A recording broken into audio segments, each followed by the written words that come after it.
Hello everyone. Well, it's days like today that I'm glad I really am glad I don't have a set time. I honestly almost forgot to do today's. I had intended to do it this morning and so I'm here now, and sorry for anyone that's asleep, but that's great. You'll get this tomorrow and it will be posted on YouTube. So today's topic is so near and dear to my heart. It's, fear of the future, but I'm basically live a fear-filled life. And I so appreciate this post because I would tell you that was realistically how I felt about my life most of the time. And I don't feel really that way now, but I definitely can still have pockets and periods in my life where I'm just aware of how fear has ruled me. And the best way that I know to help with this fear, well, of course, is tapping, but a really big key here is this idea which voice is running my show. And so this is the way that I broke. Whoa. Sorry about that.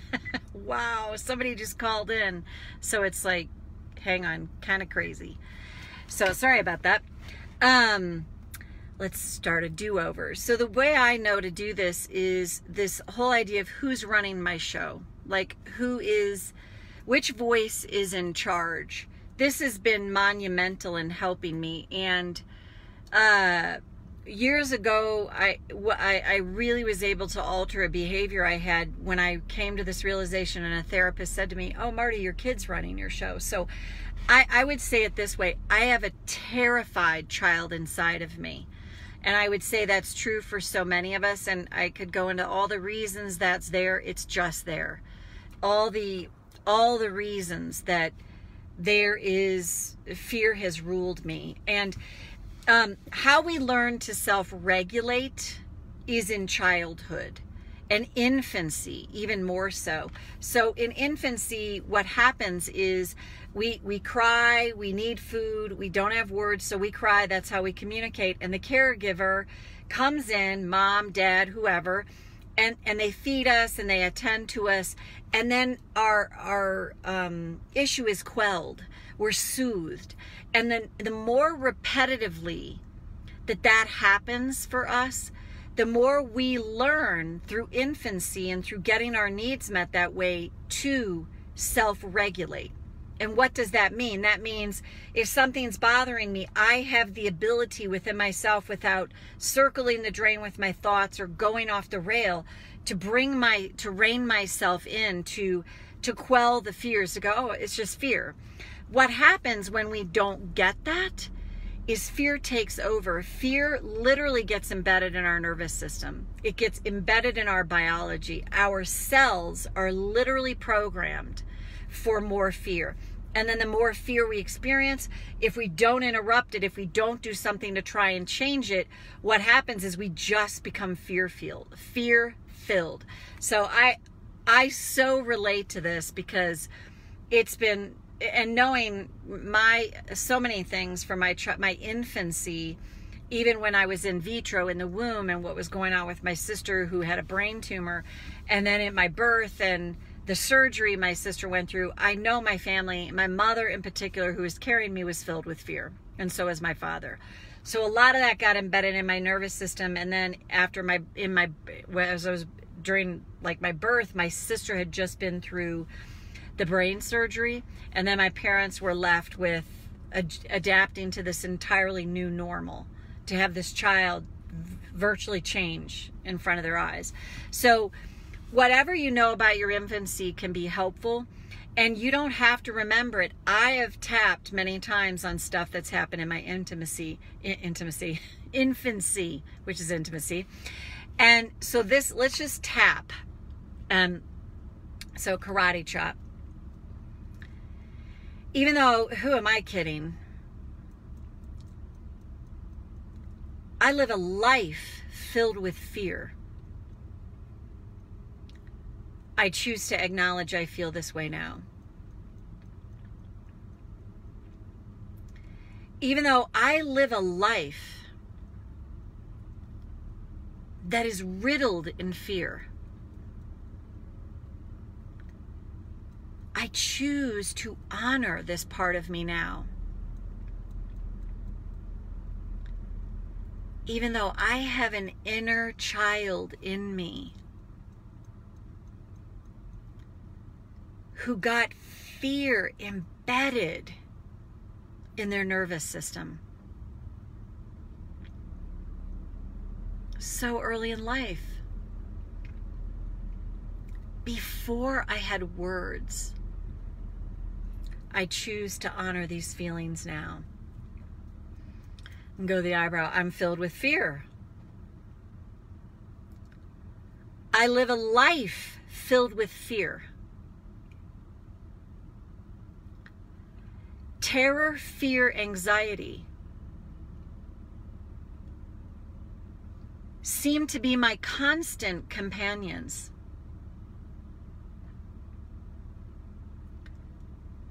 And I bet this started before I ever had words for it. If I am living a life filled with fear, that's a pretty clear indicator that a lot happened to me before I had words. But what happens is I think it's me. Instead of being a part of me.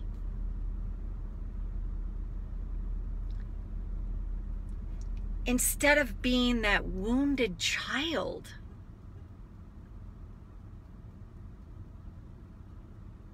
And what if, as I start to feel the fear, moving forward, I can realize this is a part of me, a wounded part of me. That wounded inner child in me who got fear imprinted on my nervous system. So not surprising at all that my resting thought rates can be very fearful.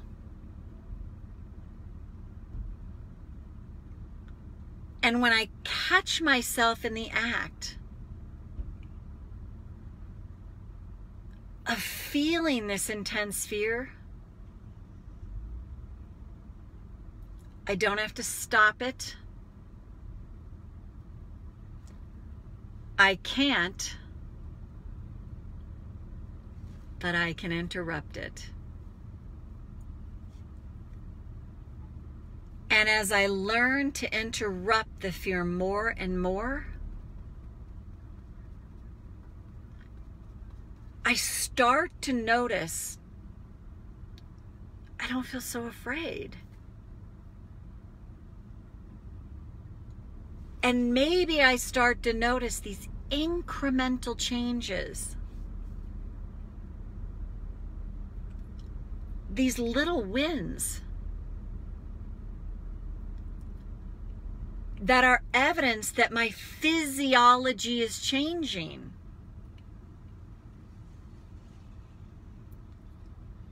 I'm actually changing the cells in my body, changing the expression of my genes. And the more I do this, the more little wins I see. And And the more evidence that I have that I'm changing this epic pattern of fear from the inside out.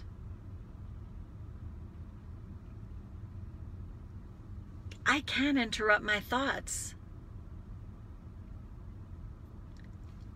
That is doable.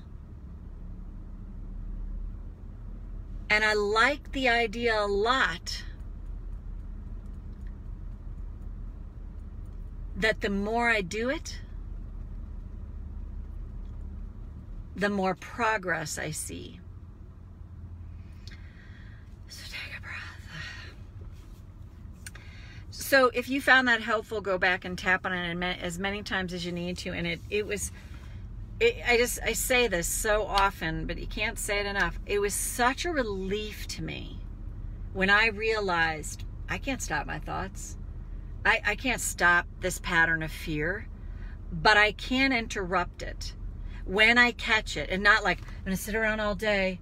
Oh my God, is that a fearful thought? Oh my God. I mean, because I'd be just sitting there all day stewing in fear. And once I started to realize that, I was like, oh my God, what a freaking relief. Which is so much more powerful and so much more doable than often what I hear in the personal development world is like, just think happy thoughts and everything's going to be okay. Just align with what you want. Just create the vision board. Just put that in there and manifest it. And then what do you do when that doesn't happen? You feel like crap. So when you go, oh my God, all I've got to do is interrupt this. I don't even have to feel good. I just have to find relief. And if I even find 1% of relief from this intense fear that's been programmed in my nervous system, the more consistently I do that, the more I will literally start to notice, wow, I'm not quite so upset about that. Wow, I'm not quite so afraid. I'm still afraid, but I'm not quite so afraid. I might be 90% afraid, but I'm 10% not afraid. And when you combine that with interrupting and then noticing those little incremental wins, you are literally on the path to true transformation, and you are getting evidence that your physiology is changing. Because as you start to notice the little wins, what that's letting you know is you are literally reprogramming your cells. And that's huge. And when I realize, oh my God, that's all I have to do, what a life changer. What a life changer. Because before it was like, oh God, I was like trying to shake my head and get the thoughts out of my head. And even in the religion that I grew up in, it's like sinful thoughts. Well, good luck. Good luck in this world not having those in what we're enculturated to believe. So it's like waking up from the friggin' nightmare. And that is such a change. So thank you so much for this topic, and we will see you back here tomorrow with day 19. And yes, this is a late one, very late. Almost forgot it, but it's here. And we'll see you back here. And let me see who's here. Katie, Allison, Lori, hey girl, and Sharon. That's who I can tell is here. So have a great evening, great morning, great day, wherever you are on this fine planet that we all call home together, and see you back here tomorrow. Bye for now.